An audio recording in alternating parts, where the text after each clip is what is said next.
बहुत सुंदर टॉपिक है समय की पुकार, कॉल ऑफ टाइम। समय की पुकार तो यही है कि हम अपने जीवन को सफल करें, सार्थक करें। और सफल और सार्थक करने के लिए हमें कई बातों का ध्यान रखना होगा।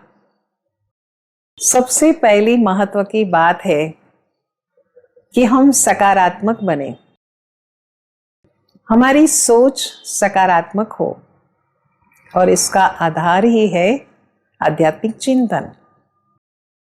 हम ये पूरा माहौल क्रिएट करें, हमारा संग बहुत ही श्रेष्ठ हो, जो हमें उन्नति की ओर, विकास की ओर, डेवलपमेंट की ओर आगे बढ़ाए। हमारे पास इतनी सुंदर किताबें हो जो वो पढ़ने से ही हम इसी दिशा में आगे बढ़े। हमारे पास तो प्रचंड शक्ति है, हमारा मन बहुत शक्तिशाली है, क्षमता से भरपूर है। वर्तमान समय साइंस, टेक्नोलॉजी वो तो बहुत आगे हैं, कई खोज, कई उपलब्धियां हमें प्राप्त हुई हैं। साथ साथ मन की भी शक्ति बहुत है। हम चेक करें कि हमारी शक्ति हम नकारात्मकता में तो गंवाते नहीं हैं। नहीं तो हमें अपने आप को चेक करना होगा, और चेक करके हमें चेंज करना होगा। श्रीमद् भगवत गीता में कहा है कि भगवान कहते हैं अर्जुन को कि हे अर्जुन, आत्मा ही अपना मित्र है और आत्मा ही अपना शत्रु है। कब आत्मा मित्र बनता है, कब आत्मा शत्रु बनता है, ये हमें पता हो। जब मन चंचल है तो कर्म इंद्रियां भी चंचल बन जाती है। तो हम क्या करें, अपने स्वयं के ख्यालों को चेक करें अच्छी तरह से, और अपने विचारों को ही बहुत सुंदर हम बनाएं, क्योंकि हमें बहुत ही खूबसूरत अपने आप को बनाना है। विचारों से हम उमंग और उत्साह में हमेशा रहे, औरों को उमंग उत्साह देते जाएं, दुआएं औरों को देते जाएं, और दुआएं हम सभी से लेते जाएं। गुड विशेष सभी के लिए हम रखें। हमारी सारी फीलिंग्स को हम डिवाइन बना दे। हमारी मानसिक अवस्था हम इतनी मजबूत रखें कि वो स्टेबल हो जाए, एक रस हो जाए। ऐसी आंतरिक शक्ति को हम बढ़ाएं, और ये सकारात्मक के द्वारा जरूर होगा। सकारात्मकता से वो बढ़ जाती, ऐसे ही नकारात्मकता से वो क्षीण हो जाती हैं, वो घट जाती हैं। मन एक बोझ सा महसूस करता है। हमें तो हमेशा लाइट फील करना है, और जो लाइट होते हैं वो माइट प्राप्त करते हैं, और लाइट और माइट जो होते हैं वो राइट कर्म करते हैं, सब कुछ राइट करते हैं। चिंता तो उनको स्पर्श कर ही नहीं सकती है, टेंशन से तो वो मुक्त रहते हैं, तो इतना बड़ा फायदा होता है उनको। वैसे भी हमें कि किसी के साथ कुछ हुआ भी है तो हमें उसको लेट गो करना है, और हमारा भाव तो दुआओं का ही हो। हमेशा हम अपने आप को जागरूक करें, सेल्फ अवेयरनेस में हम सदा ही रहे। हमेशा जो वर्तमान में रहते हैं वह श्रेष्ठता पर अच्छी तरह से फोकस करके हम अपने आप को आगे बढ़ाएं। प्रभु प्रेम में अपना मन हम हमेशा पुलकित करते रहे, हम हमेशा प्रसन्नचित रहे, तो हमारा जीवन ही संगीतमय बन जाएगा। कहा जाता है जैसा हम सोचते हैं वैसा हम बन जाते हैं। यद् ध्यायति तद् भवति। और यही तो हमारी जीवन यात्रा है कि सदा हम प्रसन्नचित होकर के रहे, सदा ही इस जीवन यात्रा में हम बहुत अच्छी तरह से संगीतमय हो जाए, अपने मन को हम स्वच्छ करें, हम मलिन रहित हो जाए, उन्नति की ओर हम आगे बढ़े। जब एक ही सोच हम बार बार करते हैं, दोहराते हैं, तो वो सब कॉन्शियस माइंड में भी चली जाती है। और हमें अभी यही बदलाव अपने में लाना है कि हम क्या सोच रहे हैं, हम क्या देख रहे हैं, हम क्या सुन रहे हैं, और हमारा मन आनंद, प्रेम, खुशी भरपूर है उससे। हम कंफर्टेबल फील करते हैं, हमें सुकून महसूस होता है। ये निर्णय हम औरों तक पहुंचाए।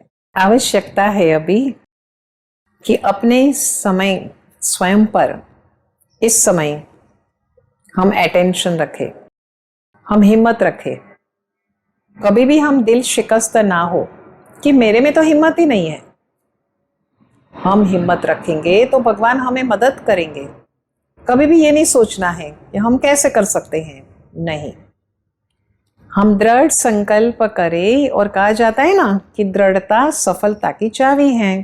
फर्म डिटर्मिनेशन इज ए की टू सक्सेस। तो हमें तो ये लक्ष्य रखना है। तो जैसे हम लक्ष्य रखेंगे वैसे ही हमारे में लक्षण आते जाएंगे। कहा जाता है ना कि लक्ष्य वैसे लक्षण। तो यही तो करना है हमें। इतना वर्तमान समय में हमारे पास समय का खजाना है, संकल्प का खजाना है, और ये दोनों खजाने बहुत अमूल्य है। हम ये दोनों खजाने को अच्छी तरह से सफल करें तो हमारा स्वयं का जीवन भी सफल ही है। सबको हम शांति, सुख, आनंद, प्रेम देते जाए, स्वयं भी इसका अनुभव करें, औरों को भी हम इसका अनुभव कराएं। इतना फास्ट समय जा रहा है, जो समय चला जाता है वो कभी वापस तो आता ही नहीं है। तो सबसे पहले तो हमें समय का अच्छी तरह से सदुपयोग करना होगा, और साथ साथ अपने जीवन में हमें हमेशा संतुष्ट रहना है। किसी के प्रति हमारी द्वेष की भावना ना हो, किसी से हम कंपैरिजन ना करें, अच्छे कार्य में औरों को हम सहयोग दें, अच्छा सा हमारा कंट्रीब्यूशन हो। जब सहयोग हम देते हैं तो सहयोग तो हमें मिलता ही है। हम स्वयं को बेटर बनाएं, हम विश्व को बेटर बनाएं, और जब हम स्वयं को बेहतर बनाते हैं तो विश्व तो बेहतर बन ही जाता है। यही तो मुख्य बात है कि अपनी पुरानी चाल से हम मुक्त हो। जो हमारी ओल्ड पैटर्न है उससे हम न्यू पैटर्न लाए। हमारी हैबिट्स है, हमारा एटीट्यूड है, ये सब कुछ, हमारा वाणी, हमारी ये सब कुछ हम नया बना दे, उसमें नवीनता लाए। हम अच्छी तरह से अपनी नई ब्लूप्रिंट बना दे। किसी की उम्र आज 20 की हो, किसी की 40 की हो, किसी की 60 की हो, किसी की 80 की हो, लेकिन कोई भी व्यक्ति ये कर सकता है। स्वयं को सशक्त हमें बनाना है, स्वयं को एम्पावर करना है। और ये जो प्रोसेस है स्वयं के जीवन की डिजाइन करना, ये इसीलिए है कि हम अपने जीवन को अमूल्य बनाए, वैल्यूएबल बनाए। यही तो मुझे स्वयं के लिए करना है। और अच्छी बात है ना, स्वयं के ही प्रोग्रेस की ये बात है ना। और यही हमारा लक्ष्य है कि हम हमेशा प्रगति करते रहे, अपने आप को हमेशा मोटिवेट करें। स्वयं को तो करे ही करे, पर साथ साथ औरों को भी करे, और मन बुद्धि को हमेशा क्लियर रखे और क्लीन रखे। इतनी साइंस की शक्ति है हमारे पास, टेक्नोलॉजी की शक्ति है। आज समझो एक कमरा वो गर्म है तो हम एयर कंडीशनर लगा देंगे, साइंस का साधन है। ठंडा है तो हीटर लगा देंगे। पर किसी के मन में क्रोध आ गया तो कोई साइंस के पास है ये शक्ति? वो शक्ति है साइलेंस की शक्ति, वो आध्यात्मिकता के पास है। तो हम अपनी आध्यात्मिक सोच को बढ़ाएं, ये शक्ति को हम बढ़ाएं। गरम कोयला हो और किसने वो हाथ में पकड़ करके रखा हो तो स्वयं तो जल जाएंगे ना। क्रोध ऐसा ही है। क्रोध से हमारा विवेक पूरा नष्ट हो जाता है, रिलेशन सारे स्पॉइल हो जाते हैं, संबंधों में दरार तो आ ही जाती है। तो फिर क्या रहा जीवन के अंदर? और हमारी तो एम है औरों को सुख देना है, दुआएं लेनी है हमें। स्वामी विवेकानंद जी की एक बहुत सुंदर दृष्टांत की बात है कि भारतीय संस्कृति का प्रचार करने के लिए वो विदेश जा रहे थे। तो उस समय उनकी जो माताजी थी, उनकी इच्छा थी कि उनको घर के अंदर बुलाएं जाने के पहले।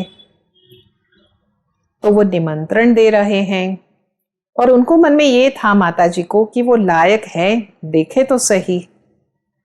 तो उन्होंने स्वामी विवेकानंद को कहा कि आप घर में पधारिए, आग्रह किया। वो आए, उनका सत्कार किया, एक थाली में चाकू और फल रखा। चाकू और फल उनको दिया, उन्होंने अच्छी तरह से खुद ही कट किया, वो खाया भी। और फिर वो बैठे थे तो माँ को कहा कि मैंने खा लिया है। माँ ने कहा कि बेटा मुझे वो चाकू दो, मुझे चाकू का काम है।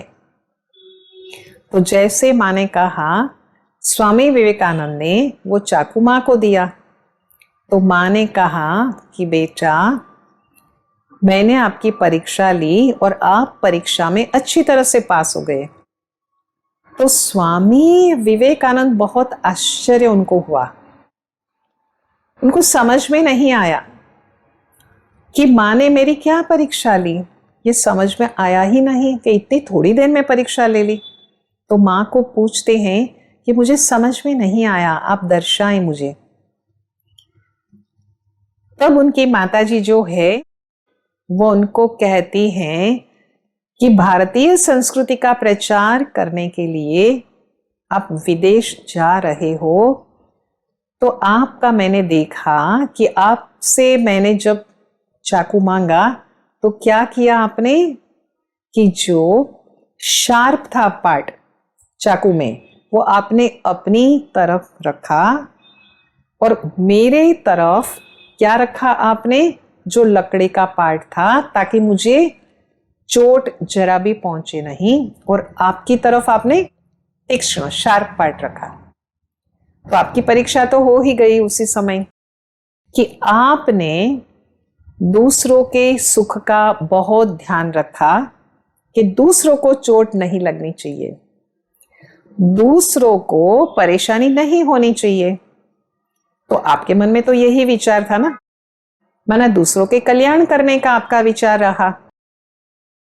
तो जो दूसरे का सुख का देखता है, कल्याण का देखता है, इतनी केयर करता है दूसरों की, वो भारतीय संस्कृति का प्रचार बहुत बढ़िया और बहुत बहुत अच्छी तरह से वो कर सकता है। और आप तो संदेश देने के लिए जा रहे हो, तो मुझे बहुत आनंद और खुशी हो रही है कि आप उसके अधिकारी हैं और आपको मैं बहुत बहुत आशीष दे रही हूँ और काउंटलेस अनगिनत आपको मैं आशीर्वाद दे रही हूँ। और मुझे अपूर्व आनंद इसमें आ रहा है कि आपने इतना सुंदर रीति से किया। आपकी वाणी भी अच्छी है। वैसे भी कहते हैं ना कि वाणी हमारी कैसे होनी चाहिए, लाभदायक होनी चाहिए, दूसरों के कल्याण के लिए होनी चाहिए। पहले हम सोचे फिर हम बोले, मधुर वाणी हम बोले, क्रोध मुक्त होकर के हम बोले।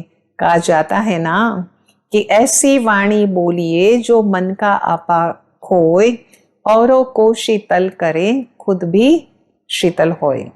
तो वाणी ऐसी हो जो मन का दरवाजा ही खोल दे। औरों को भी शीतल करे और स्वयं भी शीतल हो जाए। ऐसी वाणी हमें बोलनी है, ऐसे ही श्रेष्ठ कर्म करना है और अपने जीवन को हमें, जीवन यात्रा को हमें संगीतमय करना है और प्रसन्नचित करना है। औरों के लिए भी प्रेरणादायक बनना है। यही है समय की पुकार। ओम शांति।